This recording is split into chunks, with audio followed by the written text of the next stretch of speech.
Class 5th students, पहले मैंने आपको चैप्टर 2 का एक्सरसाइज 2.1 करवाई थी, जिसमें ऐड और सब्ट्रैक्ट थे। सिंपल तरीके से वो आपने कर लिए थे। 2.9 के एक्सरसाइज 2.1 के 9 क्वेश्चन करवाए थे मैंने आपको। अब मैं आपको 2.2 स्टार्ट करवा रही हूँ, जिसमें आपको उसमें भी ऐड और सब्ट्रैक्ट हैं, लेकिन वो ऐड और सब्ट्रैक्ट पहले तो आपके हिंदी गिनती में थे, जैसे वो आप करते आ रहे हो, स्टार्टिंग से गिनती सीखते आ रहे हो। लेकिन अभी ये अंक देवनागरी लिपि में है, तो देवनागरी लिपि में अंक आप कैसे समझो, मतलब आपको कैसे पता चलेगा कि वो अंक कैसे लिखे जाते हैं। तो पहले आपको वो अंक सीखने पड़ेंगे। अगर आप 10 तक वो अंक सीख लोगे तो चाहे आप कितनी मर्जी काउंटिंग लिख सकते हो, 100 तक लिख सकते हो, 1000 तक लिख सकते हो।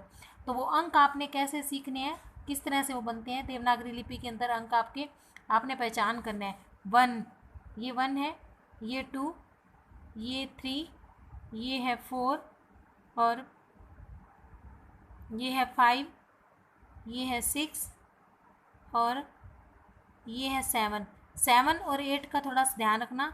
7 की यहाँ से घुंडी सी मुड़ जाती है, लेकिन 8 की यहाँ से नहीं मुड़ती। लेकिन 8 आपको दो तरीके से मिलेंगे, वो ध्यान देना कि कहीं सम भी 8 एक ही है, लेकिन 8 दो तरीके से लिखा जाता है। एक 8 ऐसे लिखा जाता है और दूसरा 8 यूं करके लिखा जाता है। तो कहीं ऐसा आपको क्वेश्चन के अंदर लिखा हुआ मिल जाए तो आपको पता भी ना हो कि ये कौन सा अंक है, तो आपको सबसे पहले इन अंक की पहचान करनी होगी कि कौन सा अंक कैसे लिखा जाता है। इसको आप 3-4 बार लिखोगे तभी आप लिख पाओगे। उसके बाद आता है 9 भी दो, बाकी सारे अंक एक एक तरीके से लिखे जाते हैं, लेकिन 8 और 9 दो अंक ऐसे हैं जिनको दो तरीके होते हैं इनके लिखने के। 9 को जब आप बनाते हो तो 1 का बिल्कुल उल्टा बनता है 9। जैसे 1 को तो आपने इधर से बनाया था, 9 यूँ बनता है बिल्कुल उल्टा। और उसकी और कैसे बनता है 9 दूसरी तरीके से। 8 बनाने के बाद जैसे आपने 8 बनाया था, 8 बना के उसके ऊपर से सिर ऐसे ऊपर से निकलता है, ये आता है 9। और 10 को वैसे वही 1 और 1 के साथ 0। इसी तरह से अब आपने 1 से लेके 50 तक काउंटिंग करनी है। अब आप कहोगे कि 1 से आगे हम कैसे करेंगे, तो आगे बिल्कुल आसान है। जब आप ये 1 से लेके 10 तक अंक सीख लोगे, तब आपने 11 लिखना है तो 2 1 वैसे बना दोगे। अगर 12 लिखना है तो आप 12 बना दोगे यूँ तरीके से। और 13 लिखना है तो वही ऐसे 13 हो जाएगा। इसी तरह से आप लिखते जाओगे। मान लो अगर आपने 34 लिखना है या 49 लिखना है, जैसे मान लो आपने 34 लिखना है तो 3 और आप 4 बनाओगे तो 34 हो गया। और 49 लिखना है, जैसे आपने 4 बना दिया। और अब आपकी मर्जी है कि आपको 9 कौन सा आसान लगता है, ये उल्टा ऐसे करके 1 बनाना या फिर दूसरी तरीके से बनाना। 49 है, अगर आप 50 लिख रहे हो तो 50, ये 50 हो गया।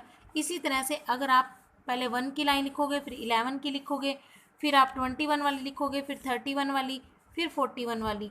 इस तरह से आपने 1 से लेके 50 तक काउंटिंग लिखोगे। 1 से 50 तक काउंटिंग लिखने के बाद आपको आगे वाले क्वेश्चन मैं दूंगी कि आपको किस तरह से करने हैं।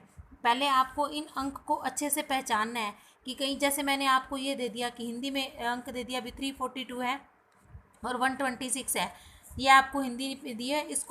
इसमें क्वेश्चन में ये आता है कि इसको देवनागरी लिपि में कन्वर्ट करो और इसका ऐड करो। तो आपने किस तरह से इसको देवनागरी लिपि के अंदर कन्वर्ट करना है। जैसे 342 है तो 342 को देवनागरी लिपि में आप यूँ इस तरह से कन्वर्ट करोगे। 122 है तो 126 है, सॉरी, तो इस तरह से। और आगे इसका ऐड भी आपने उसी तरीके से ही करना है, जिस लिपि में इसको लिख रहे हो ना, जिस काउंटिंग में, उसी तरीके से ही आपने ऐड करना है। 6 और 2 कितने हो गए, 8 बनाओगे आप यहाँ पे। 4 और 2 6, 3 और 1 4। इसी तरह से आपने ये ऐड वाले सम क्वेश्चन आपको करने हैं। लेकिन पहले आपने 2 दिन ये काउंटिंग ही सीखनी है, 1 से लेके 50 तक लिखनी है 2 टाइम्स, और आपने अच्छे से सीखनी है कि कौन सा अंक कैसे बनाना है। Thank you.